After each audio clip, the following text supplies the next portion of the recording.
That's great. Thank you, because I agree we need to increase training and awareness, but it is complex, and we do have people who have ample years of education, experience on the ground, and they're not being fully utilized. In particular, when we talk about Indigenous people and racialized and marginalized communities,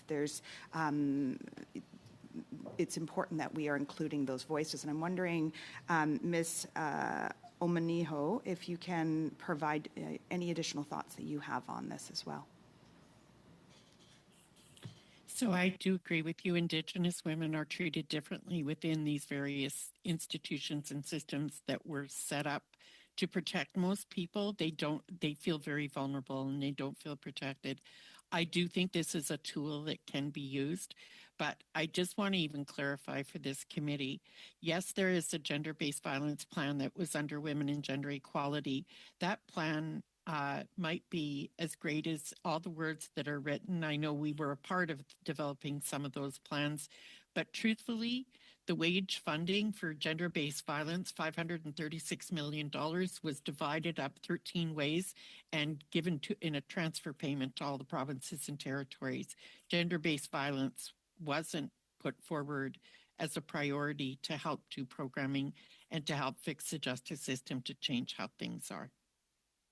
Thank you. And perhaps I'll continue on another question to you. You were talking about, through the chair, the importance of victims being able to identify that they are experiencing coercive control. And I'm wondering if you can share a little bit more around that and your thoughts around the importance of education, healthcare, if people are not aware of the patterns of coercive control, if it's normalized the violence and coercive control patterns, how can we possibly expect victims to self-identify as experiencing it? So I'm wondering if you can share your thoughts on that. So many of the women in our community don't even understand what their rights are or how to protect themselves. And very often they're in these very unhealthy, codependent type relationships that they start protecting the perpetrator rather than protecting themselves. And sometimes it means the loss of their children to child welfare systems. It's an ongoing cycle when they're in the throes of these.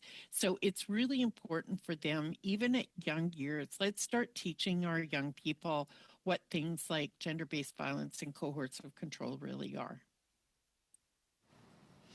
That's great. I only have probably 25 seconds left, and so with that, I'll just say thank you so much to both of you for all your work, and I would love to hear a little bit more as well, perhaps in a written submission around the interconnection between poverty and how it relates to this bill and addressing the issues of affordable housing, of access to the incomes required so that the patterns of coercive control are not as accessible and available. Thank you very much. I'll move to a final round, and I'll abbreviate the timing to 2.5 minutes to Mr. Van Popta, followed by Mr. Housefather for 2.5 minutes. Thank you. Mr. Roebuck, question for you.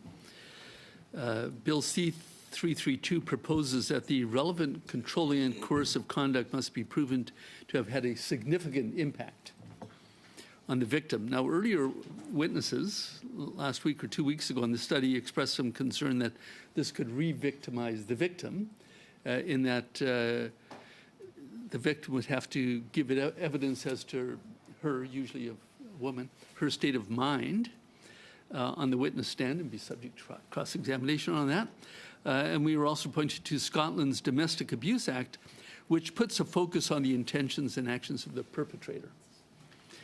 Quote, a reasonable person would consider the course of behavior to be likely to cause the victim to suffer physical or psychological harm. So what do you say about that? Is that a better way to go to prevent and avoid victims being re-victimized, which is of course, your profession? I think it has pros and cons. I think it's better to have an objective person test like what they have in Scotland rather than trying to get someone to justify that their trauma is significant enough that it merits intervention.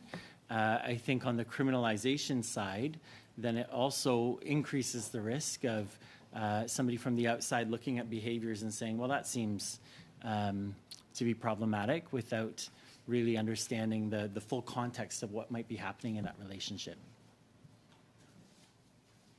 We also heard from earlier witnesses that Bill C-332 might have the inadvertent effect of criminalizing communities that are already over-criminalized.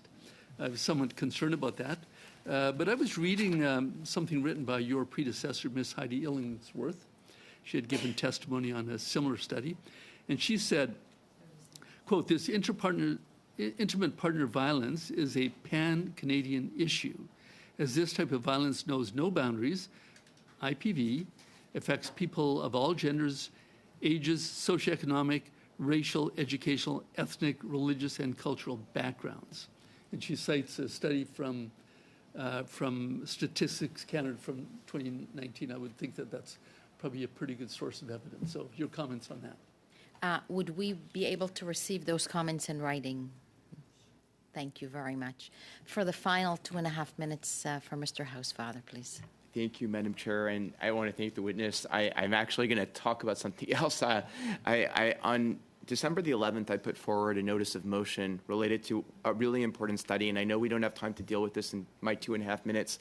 I just want to go on the record putting this out that I am going to be moving at the next meeting of the committee when we come back in 2 weeks, that pursuant to Standing Order 1082 and in view of the alarming escalation of anti-Semitism in Canada, the committee undertake a study on the issue of anti-Semitism and the additional measures that could be taken to address the valid fears that are being expressed by Canada's Jewish community, that the study include but not be limited to the issue of anti-Semitism on university campuses, that the study should be at least 3 meetings, and that the committee report its findings to the House. I know the subcommittee will be discussing this afterwards, but I know a lot of my colleagues sympathize and agree that this is an important study that we should be doing. This has not gone away since October the 7th. There's been a dramatic escalation in anti-Semitic incidents all across the country in Canada's big cities. And that's not to say that there have not been an increase in other incidents for other communities, such as the Muslim community, and I would welcome other studies on that issue as well. But the numbers on anti-Semitism, Jews constitute 1.1% of Canada's population. Over 70% of incidents, religious-based incidents, are anti-Jewish. And students at campuses across the country have come to me. I have spoken at Hillels across the country. Yesterday at UBC, there was a referendum proposal to end the lease with Hillel. There are just constant incidents across the country that we as a committee, I think, have to do the diligence to look at what we as a national government and what moral suasion we can give to university administrations, municipal governments, provincial governments to act. So I appreciate that with my colleagues and look forward to the subcommittee discussing it, and I do intend to move that when we come back. Thank you, Madam Chair. Thank you, Mr. Housefather. And with that final word, I'm going to thank the witnesses that appeared before us. If you insist, I can give you 1 minute. I'd like to. Please go. Merci. Absolument. Merci, Madame la 60 Présidente. secondes. Monsieur. Thank you, Madam Chair. Mr. Roebuck, I have 1 minute, so quickly. I heard you answer my colleague's question on appreciation. So a subjective or objective appreciation or evaluation. The victims wanted an objective evaluation of the system without having to testify. But you're saying, no, we have to see the effect it had on the victim and take the context into account. Could you explain that further? The victim feels, but I don't think that there should be a burden of proof on them to establish that their trauma is significant enough to merit intervention. Merci. Merci beaucoup. Est-ce que vous voulez... Thank you very much. Would you also like 60 seconds? Thank you. A quick question, actually, to Ms. Omoniho. You had spoken about 2/3 of Métis women self-report, and I believe you had said intimate partner violence. Maybe you can clarify that, and any further thoughts that you have based on that statistic that you put forward. Those are statistics that we have from Stats Canada and other reports that have been done. And it is 65% of Métis women have experienced intimate partner violence.